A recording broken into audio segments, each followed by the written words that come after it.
ఇక కర్కాటక రాశి వారి యొక్క ఫలితాలు. అయితే ఈ వారం మీ గోచార గ్రహగతులు చూసుకున్నట్లయితే కనుక స్వల్ప అనుకూలతలే కనపడుతూ ఉన్నాయి. ముఖ్యంగా విదేశాలు వెళ్ళాలనుకునే వారికి చాలా యోగకాలము. వివాహం కోసం ప్రయత్నం చేసే వారికి మంచి అవకాశాలు కనపడుతూ ఉన్నాయి. ఎప్పటి నుంచో పెళ్ళిళ్ళు అవ్వక, వివాహ సంబంధాలు చూస్తూ కుదరక ఉండే వాళ్ళందరికీ మంచి వివాహ సంబంధాలు వస్తాయి. కాకపోతే ఒకసారి జాతకాలు కూడా చూపించుకోండి. జాతకాలు నప్పకుండా మాత్రం వివాహాలు చేసుకోకుండా ఇబ్బంది పడతారు. ఇక పిల్లల చదువులకి సంబంధించి, పిల్లల వ్యాపారాలకు సంబంధించి, పిల్లల వివాహాలకు సంబంధించి, పిల్లలకి సంబంధించి అంటే సంతానపరంగా ఏదైనా సరే మీరు చేసే ప్రయత్నాలన్నీ సఫలీకృతం అవుతాయి. అంటే పిల్లల కోసం ఏదైనా మీరు చేస్తే అది ఖచ్చితంగా కలిసి వస్తుందన్నమాట.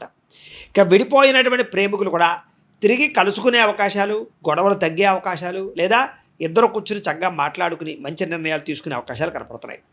ఆరోగ్యపరంగా కూడా మానసిక ప్రశాంతత లభించడము, జీవన విధానంలో మార్పు రావడంతో పాటుగా ఆరోగ్యం పట్ల ప్రత్యేక శ్రద్ధ పెడతారని చెప్పచ్చు. ఇప్పటిదాకా ఉండేటటువంటి రోగాలు కానీ, సమస్యలు కానీ తగ్గుముఖం పడతాయి. మంచి వైద్యులను సంప్రదించడము, మంచి వైద్యాన్ని చేయించుకోవడము,